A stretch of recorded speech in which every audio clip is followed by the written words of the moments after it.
On November 4, 1922, a young boy working for a British excavation team in Egypt, led by famed archaeologist Howard Carter, is riding his donkey home one night, through the Valley of the Kings, when suddenly the animal breaks the surface of the ground, exposing a hole in the sand. Thinking he may have stumbled upon the entrance to a tomb, he rushes home and alerts Carter. When Howard Carter arrived, they started digging feverishly, all the way through the tomb entrance. 72 steps till they reached the sealed door of the tomb. He instantly broke a hole through the wall, before destroying it altogether. But before he did, Carter peeked inside through the hole, and turned and said to the group, "I see wonderful things inside." Incredibly, Howard Carter and his team had unearthed the tomb of King Tutankhamun. To this day, it is considered the best preserved and most intact tombs to ever be located in the Valley of the Kings. Although the excavation team achieved instant worldwide fame for their discovery, their triumph was short-lived.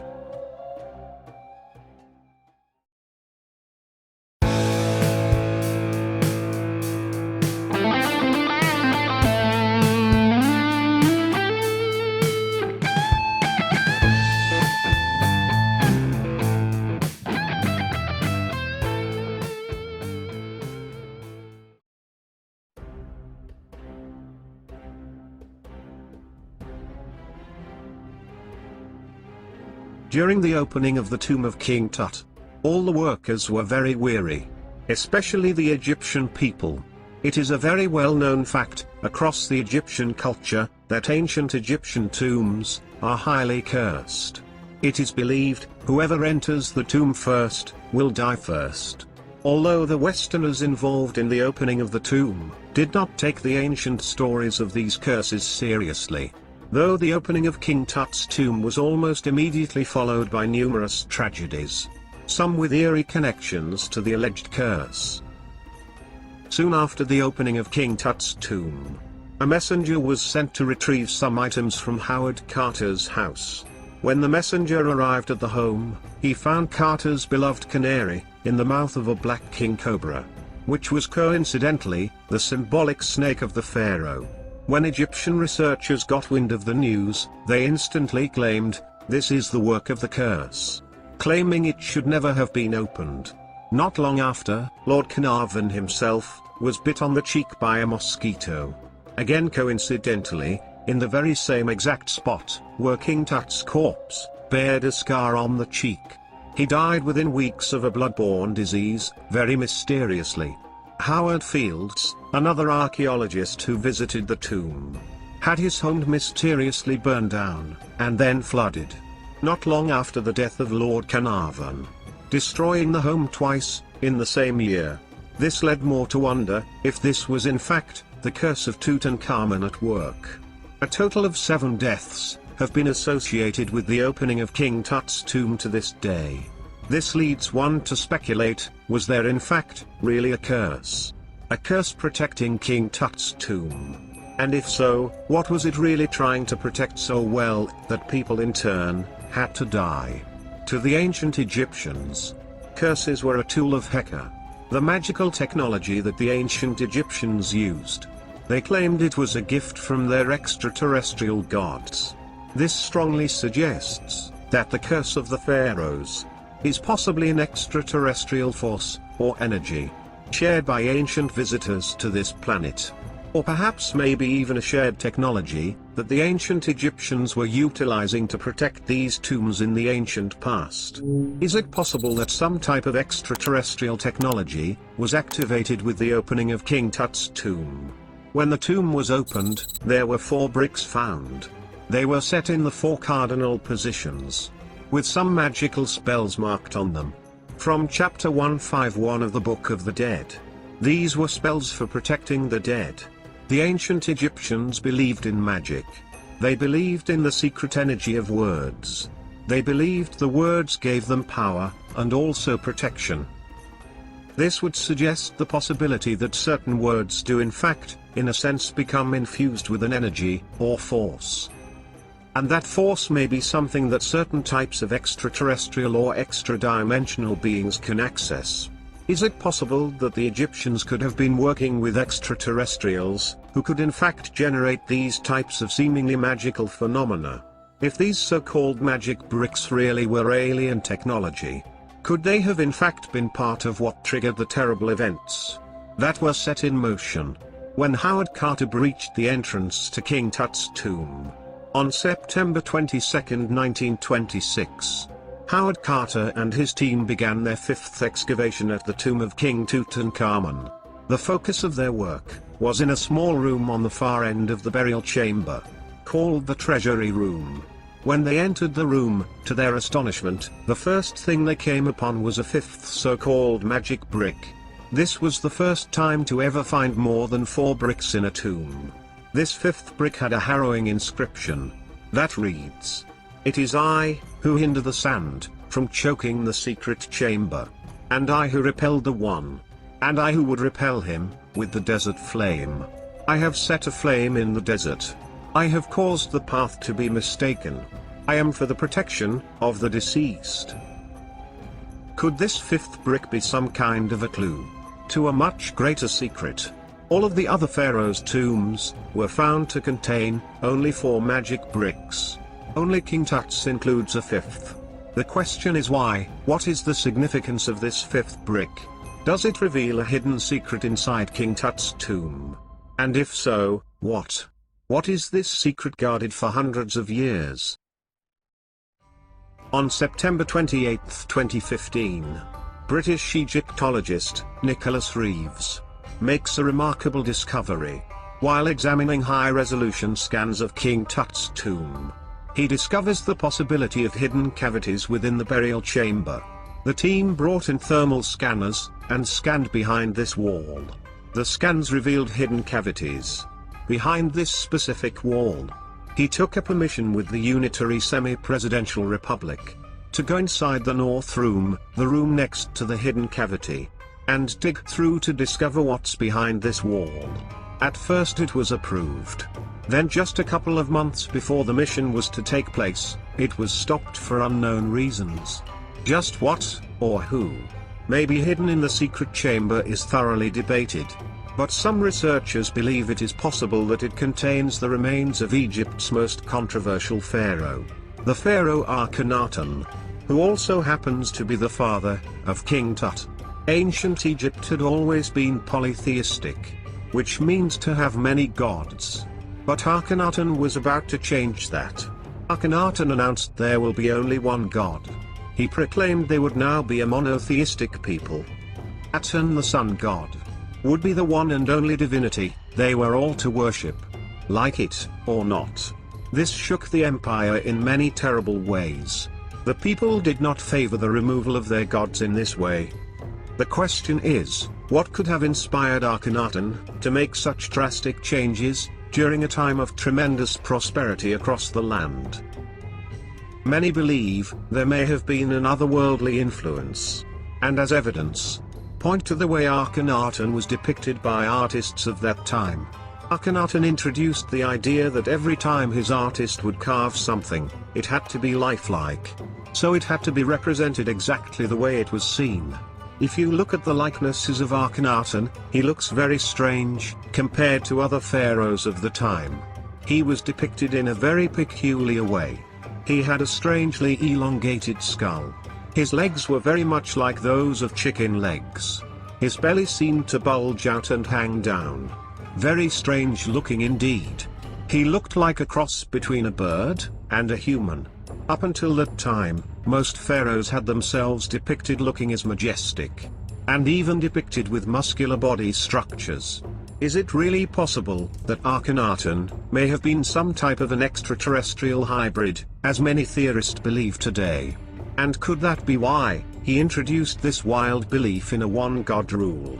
Could it be that maybe the sun disk that Akhenaten prayed to wasn't really meant to be seen as a sun in the sky at all? But maybe it could have been an extraterrestrial deity god, the one that instructed Akhenaten while on Earth. The Egyptian texts say it was a winged disk. But the sun, however, has never been referred to as a winged disk. Was this a reference to the Anunnaki and the winged planet of Nibiru, as theorists believe? For some reason, the ancient Egyptians did not want us to know anything about Akhenaten. One can only wonder now, if there really could be a connection to the curse that protects King Tut's tomb. Was it in fact, to protect an even darker secret? Could it be possible that the mummy of Akhenaten was secretly placed in a hidden chamber, in the tomb of his son, King Tut? And might the curse of the pharaohs really have been put in place to keep us from finding out about it? Perhaps until a time when we are ready to discover the truth about Akhenaten's otherworldly origins. Many believe now that the curse was designed not only to hide the truth about Akhenaten's extraterrestrial ancestry, but it may hide an even more incredible secret about mankind's past. One that can be found by examining the sarcophagus of King Tut. Every pharaoh was buried not within one coffin, but several concentric coffins. Like a Russian nesting doll. King Tut had 3.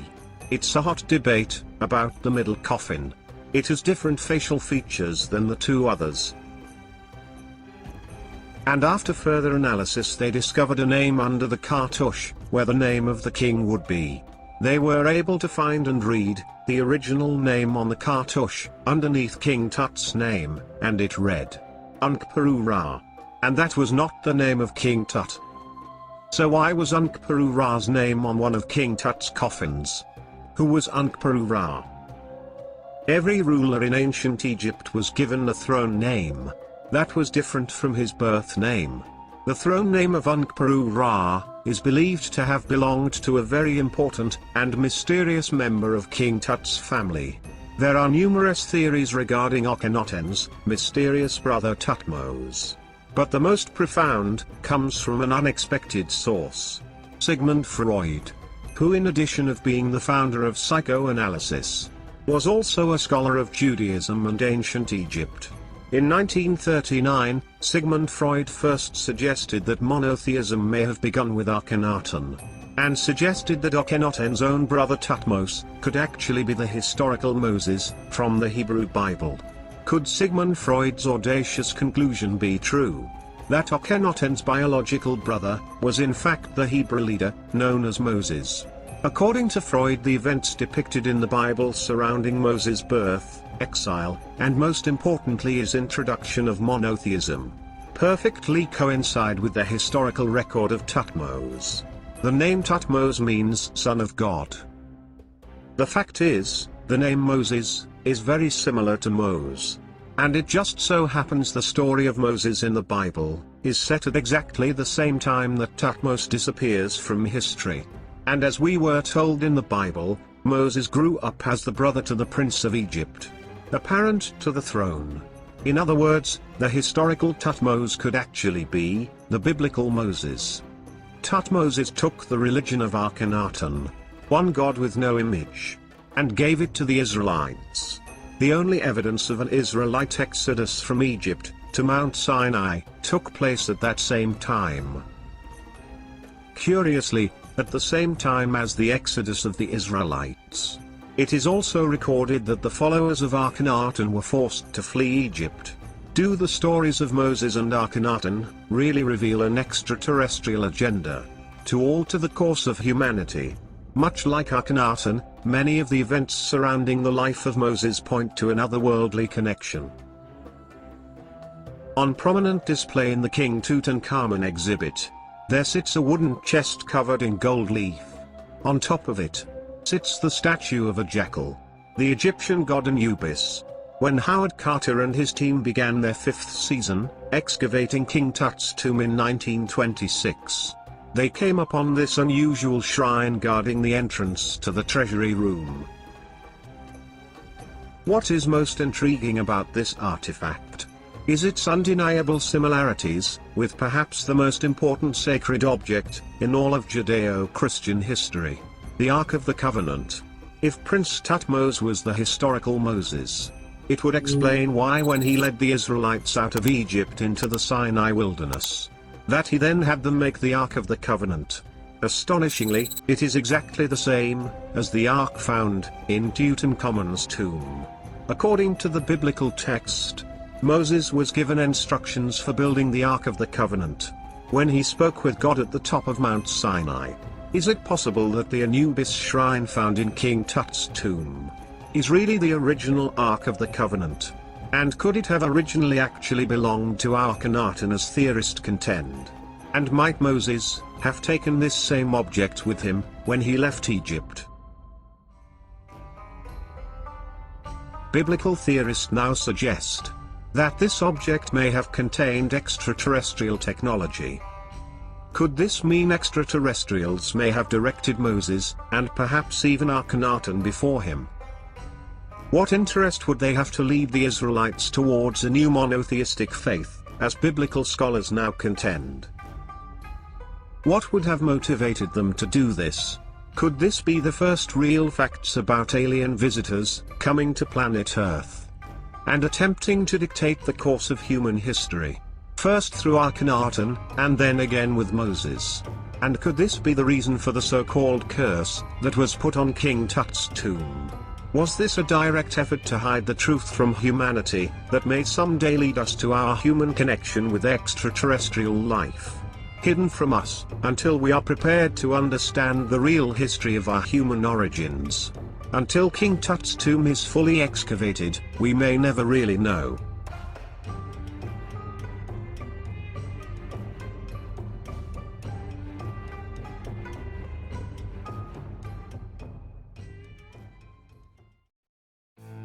This has been the Confidential Report. For even more stories like this one, make sure to subscribe to our channel today. And please show your support by clicking the like button on this video. For even more stories and news you deserve to know the truth about, follow us on Facebook and Twitter. Thank you for watching the Confidential Report.